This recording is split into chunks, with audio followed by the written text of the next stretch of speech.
So Richard Wolff absolutely decimated Milton Friedman's greed is good argument on the Michael Brooks show. Let's watch and then we'll discuss. Yes, Richard Wolff. And for those who do not know who Richard Wolff is, he is a self-described Marxist economist. You know, it's interesting how I often see these progressives, they like to run from terms like socialism and communism. They like to insist that they're not radical or anything. They just want whatever Denmark has.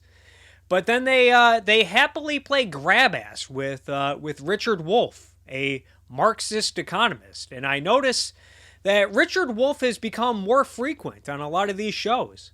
He is a frequent in-studio guest on Sam Cedar's show. He has been an in-studio guest on Jimmy Dore's show. He's been on the Young Turks before, and he's often cited by people like Kyle Kulinski and David Pakman and the Rational National. But again, these people don't want anything too extreme. They're not socialists or anything. You know, it's bad enough that these lefties embrace modern monetary theory, MMT, or as I like to call PMMT, print more money theory. It's bad enough that they embrace that garbage, but Marxist economists, after we've had well over a century of multiple examples showing that the political manifestation of Marxism always leads to brutal dictatorships and famine and misery. But yeah, let's talk about let's cite this Marxist economist as if he knows what's up. Imagine Tucker Carlson. Imagine if Tucker Carlson was speaking about white nationalist Jared Taylor as if he was some sort of expert. Imagine Tucker Carlson citing Jared Taylor as an expert and then having Jared Taylor as a frequent guests on his show to speak as an expert. And then imagine Tucker Carlson trying to play it off as, oh, well, I'm not a white nationalist. I'm not sympathetic to white nationalism or anything. How is this any different than what Kyle and David Pakman and Hassan Piker and all of the rest of the YouTube lefties, the breadtube morons, how is this any different than how they treat and cite Richard Wolff and then act like they're not sympathetic to communism? The fact that they're not ashamed about this is truly telling. When you see around the globe the maldistribution of wealth, the desperate plight of millions of people in underdeveloped countries, when you see so few haves and so many have-nots, when you see the greed and the concentration of power within, did you ever have a moment of doubt about capitalism? Now notice the package deal that Phil Donahue is making here, or as I like to call the real Philly D. Notice the package deal he's making here. Philly D is associating the poverty in underdeveloped nations. He's associating that with capitalism. Why would looking at a non-capitalist country make you question capitalism and free markets? And whether greed's a good idea to run on? Well, first of all, tell me, is there some society you know that doesn't run on greed? You think Russia doesn't run on greed? You think China doesn't run on greed? What is greed? Of course, none of us are greedy. It's only the other fellow who's greedy. The world runs on individuals pursuing their separate interests. The great achievements of civilization have not come from government bureaus. Einstein didn't construct his theory under order from a bureaucrat. Henry Ford didn't revolutionize the automobile industry that way. In the only cases in which the masses have escaped from the kind of grinding poverty you're talking about, the only cases in recorded history are where they have had capitalism and largely free trade. Now, notice the main point that Milton Friedman is making here. He's pointing out that poverty is best alleviated in more capitalist societies, that capitalism and free enterprise has done a better job of alleviating poverty, that countries and societies that have allowed individuals to pursue their self-interest, those are the systems that best alleviate poverty. And the systems that move away from that idea tend to have bigger issues with poverty. It's the exact opposite. Keep this in mind. If you want to know where the masses are worst off, it's exactly in the kinds of societies that depart from that. So that the record of history is absolutely crystal clear that there is no alternative way so far discovered of improving the lot of the ordinary people that can hold a candle to the productive activities that are unleashed by a free enterprise system. But it seems to reward not virtue as much as ability to manipulate the system. And what does reward virtue? You think a communist commissar rewards virtue? You think a Hitler rewards virtue? You think, excuse me, if you'll pardon me, do you think American presidents reward virtue? No, politicians usually, they reward failure. They reward, even in the United States, the Wall Street bailouts, the automotive bailouts, subsidies for companies that are not profitable. They reward failure. Governments and politicians, when they try to centrally plan, they reward total losers. And at what cost? At taking money and wealth from the productive. Do they choose their appointees on the basis of the virtue of the people appointed or on the basis of their political clout? Is it really true that political self-interest is nobler somehow than economic self-interest? You know, I think you're taking a lot of things for granted. And just tell me where in the world you find these angels who are going to organize society for us. Well, I don't even trust you to do that. Wow. Well, dunked and owned. Professor Wolff, this is the best they had. What's your response? So, yes, remember, the main point of that clip, the main point that Friedman was making was that capitalism alleviates poverty better than any other political system. And we'll see if they have any arguments against this. So far, we got snark. And that's not really an argument. But yeah, also, Milton Friedman is the best that advocates for capitalism have. So let's see what this Marxist moron has to say, because apparently he's the best they have. Well, every time I listen to Mr. Friedman, I close my eyes and I say to myself, there's the living proof, or it was living proof, that the Nobel Prize is not given to anybody except if they toe the line. He got a Nobel. So yeah, the Nobel Prize is apparently just given to bootlickers. Although I know nothing about the Nobel Prize in economics or the history of it, but I do know the Nobel Peace Prize has been given to monsters and losers like Yasser Arafat. So yeah, that prize is garbage. So I think there could be reason to be skeptical of the Nobel Prize in general, but again, still have not addressed Milton Friedman's main point. Nobel Prize for telling us that greed is the engine of human behavior, that human beings pursue their own self-interest. This is a man who presumably has a modicum of education. If he did, and I must wonder listening to this kind of drivel. Yeah, more ad hominem attacks. What the world? Did he never understand psychology? Well, Milton Friedman is an economist, so presumably his expertise is in the field of studying and analyzing and assessing economics. I don't know if you really need an expertise in psychology to study economics, Richard. 100 years, psychologists have explained to us, with empirical studies and theoretical work, that human beings are bundles of contradiction. Yes, we have empirical studies from psychologists, as if psychology is not a diverse field that's still somewhat in its infancy.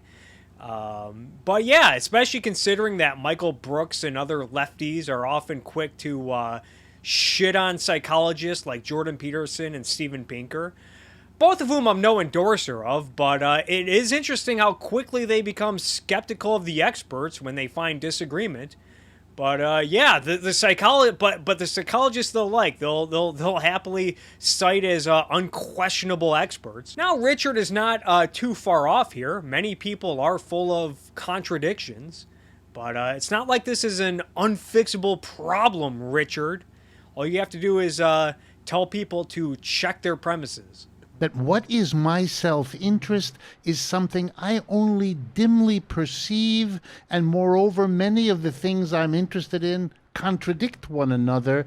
I both like and don't like people. I both am drawn to and repulsed by this thing. I want that, but I don't really. I went and I got that, and now I wonder, having consumed it, why did I ever do that? Because I didn't like it at all. We are not some kind of calculus machine. We're not calculus machines. What is he implying here? Is he implying that people are unable to think for themselves? Just full of contradictions. You know, you do something one day that you like, and then the next day you don't like it. You buy this good one day thinking that it'll make you happy, and then the next day you regret buying it. You know, people are just full of contradictions. People don't know what they like. This is the first noble truth of Buddhism. This Yeah, constant state of dissatisfaction. Citing Buddhism as a truth to own the capitalists. This mechanical note, we're here pursuing our self-interest, as if we knew what. See, look at this. Richard Wolff, speaking of the pursuit of self-interest, as if it's this joke, and his butt buddy Michael Brooks just laughs at it, as if it's this impossible fantasy to aspire to. You paying attention to this, folks? You're just full of contradictions. You don't know what's good for you. You're not a calculus machine. You don't know what's good for you. The pursuit of self-interest. What a joke. We knew what it was. Human beings don't know, and they're changing all the time. So even if they know, their knowledge is out of date within moments of having conceived the idea. See, human beings, they don't know. They don't know what's good for them. They don't know what's in the self-interest.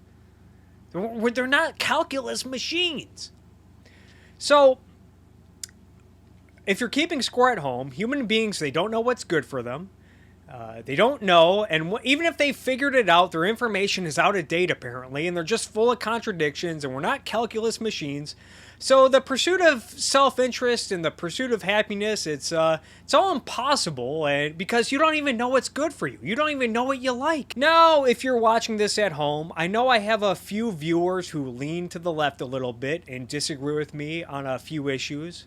Might disagree with me on healthcare policy, disagree with me on climate change, and might disagree with me on some other economic issues, but take any political disagreement you have with me and just set it off to the side. Put it off over there for a second, because this is more important than politics. Are these the douchebags you want to listen to? These people who are telling you that you don't know what's good for you, that you're incapable of thinking for yourself, and that the pursuit of self-interest, the pursuit of happiness, the pursuit of living a good life, that's all some impossible fantasy. It's some joke, some dumb idea just to be laughed at and dismissed. Are these the people you really want to listen to? You know, I made a video a couple years ago called Why Socialism Won't Go Away. It's one of the best videos I ever made, which I will link to down below.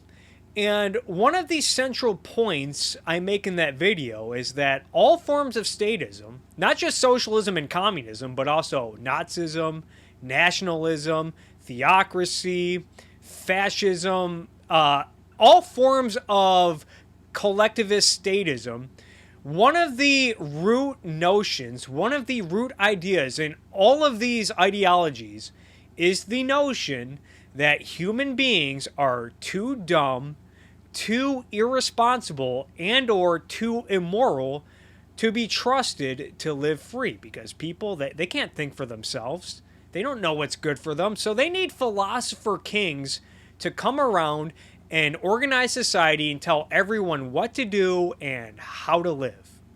And you're seeing it right here. So again, do you really want to take advice from people who think that happiness and the pursuit of self-interest are just arbitrary, just dumb ideas to be laughed at? Do you really want to take marching orders from Richard Wolff and Michael Brooks, two people who would probably not think twice about throwing you into a concentration camp if they deem you an enemy of the proletariat or whatever goofy nonsense they believe in?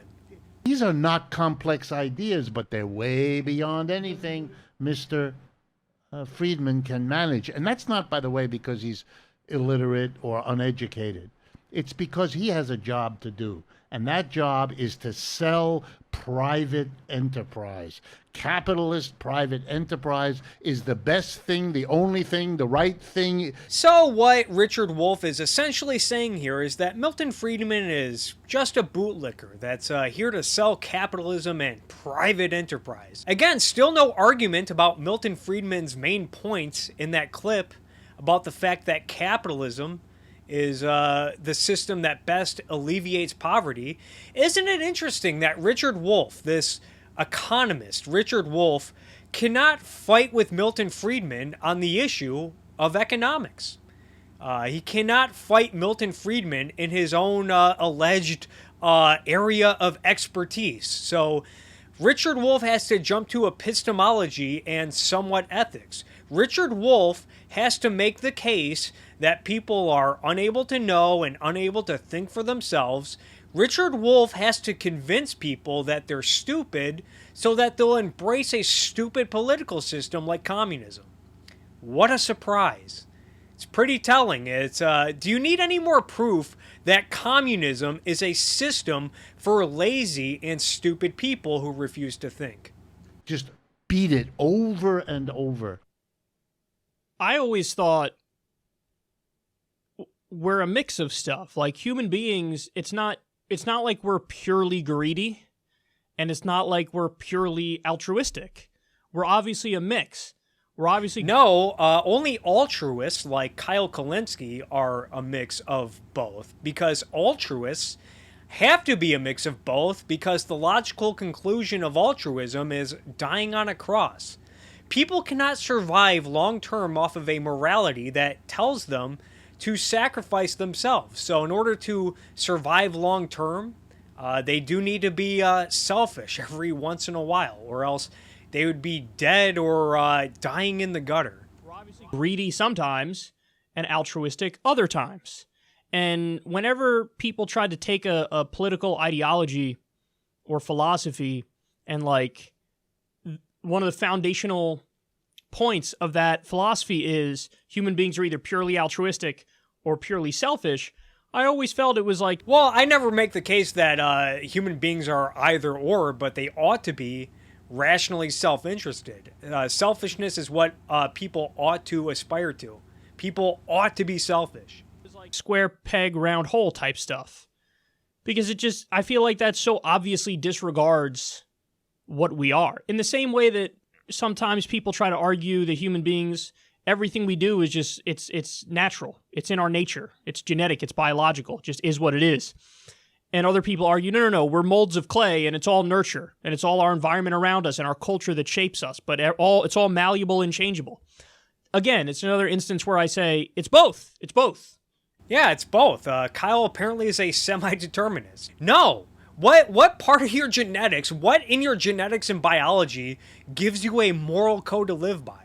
No, it's all ideas. There's nothing in your DNA that tells you what's good and bad and what you should and should not do. It's both. Some stuff about us is nature, some stuff about us is nurture, and it's complex. It's not like an easy cut and dry answer that we could just give. So when people say nature or nurture, like the old philosophy debate, you go both. Oh, well, that's an easy answer. I guess the philosopher king Kyle Kulinski resolved that dispute. People say, are humans greedy or altruistic? You say, both. So, yeah, you have to try... They ought to be selfish. To try to create a system that fosters all of the natural human impulses and instincts. You never want to, swim against the tide. Yes, people should just act on impulse and instinct. What a brilliant idea. And... funny enough, that's Milton Friedman's argument of don't swim against the tide, but he thinks we're purely selfish, and that's the only way to build a society. When did he say that?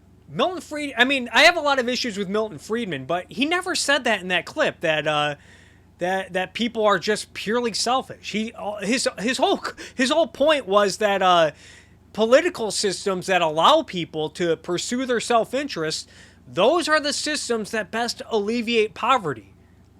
And he made that point because he was asked about that point. Way to drop context, you moron. Society that functions is just around selfishness. And it's like, well, no, that's not true. So take, for example, what's selfish about a universal healthcare system that, exists in every other developed country? Well, that's more on the altruistic side of the equation, not the selfish side. It's like, oh, well, everybody deserves this because it's the right thing. It's the moral thing. It's the ethical thing. It's almost like a basic human right they view it as. Yes, the argument for universal healthcare is based mainly on altruism, although it is pretty telling. If you watch enough Bernie Sanders, he often tries to make the selfish appeal to Medicare for All when he tells people, oh, your taxes will go up, but you'll be saving money because you won't have to buy health insurance, you won't be paying high deductibles, you won't have co-pays, you just go to the doctor and you don't have to pay a thing. And all these other lame, false economic arguments that the left tries to make when it comes to Medicare for All. That's a more altruistic argument. But then on the other hand, the existence of any kind of private enterprise, for whatever it might be, you could say, well, somebody got into this field and created this product because they did want to get rich and sort of check out. So that's like a little bit of a selfish pursuit. But it did also have some public benefit if they created something that people really liked. What does the public benefit matter? Well, why does that matter at all? So if people are only allowed to get rich if it benefits the public by some arbitrary standard? When I go out and spend $60 on Mario Maker 2, thereby making Nintendo's executives and shareholders much richer, while I go home and spend 2 hours of my day every day playing Mario levels, would you say that this is a benefit to the public? I'm sure most people would argue that it's not, because I could be using the time I'm spending playing video games. I could be using that time to volunteer at a soup kitchen. Could be using that time to work. And I could be using that money I make at work to donate to the less fortunate, to benefit the public interest. But no, I'm going to sit on my ass and play video games. And quite frankly, the public can kiss my ass because I want to shoot virtual flying turtles with fireballs. So to build a system purely based on selfishness or purely based on altruism is madness. Richard Wolff is right that Milton Friedman... Yes, going to the extremes is madness, but let's cite a Marxist economist like Richard Wolff. Needed to make this argument to justify totally unfettered, laissez-faire, free market capitalism. Because he's trying to paint captains of industry as virtuous, as opposed to, complex characters who've done some good things and some terrible things, and we can... Again, I mean, I don't know where he made that point in that clip. Maybe he made it somewhere else, but yeah, captains of industry are virtuous. Analyze it objectively and say, hey man, stop polluting that river. No, he would say, well, you're going after them for polluting that river, but look at all the good that they did. Oh yeah, is that how Milton Friedman thinks? He's okay with pollution and polluting people's properties, so long as they're a net benefit to society. Is that Milton Friedman's way of thinking, Kyle? Because even under capitalism, it's still illegal to dump your garbage on other people's property. There's a role for government in that, and if you're polluting other people's property, you should be punished by the law. The CEO of this company provided a product that was used by millions of people, so that's a positive thing. And sure, he did it based on greed, but the greed ended up being positive for everybody in society. So just shut the fuck up and accept the fact we're all greedy, and that's the end of the conversation. I mean, isn't this the same mentality that lefties have when it comes to taxes and regulation? Like, oh yeah, we're taking more of your money, and we're telling you what to do, and we're violating your property rights, but hey, this is in the public interest. This is going to make society a better place. It is very propagandistic. And he goes on to explain, Richard Wolff does, in that full clip, which I'll leave in the video description. Yeah, it's very propagandistic, but nothing propagandistic about a Marxist economist. Description box. About how it was actually a brilliant move of the corporations to find somebody and prop somebody up who was willing to be their intellectual cover. And that's the role. Now, I'm skeptical of whether or not Milton Friedman's income came from corporations who needed an advocate for free market capitalism, but even if that's the case, so what? Kyle Kulinski, Michael Brooks, and all these other lefty YouTubers make a living off of thousands of patrons on Patreon. And I'm sure part of that reason is because the thousands of people want to support someone that speaks for them and spreads garbage left-wing values. But it's only wrong when the corporations do it. Then it makes you a bootlicker, apparently. Yes, Milton Friedman, the Chicago economist. He was only paid by big corporations to promote free markets. Woo! The role Milton Friedman plays. The role he plays is to say, well, you know what? You distrust the politicians, distrust the leaders, distrust the people who want to make decisions based off of morality and altruism.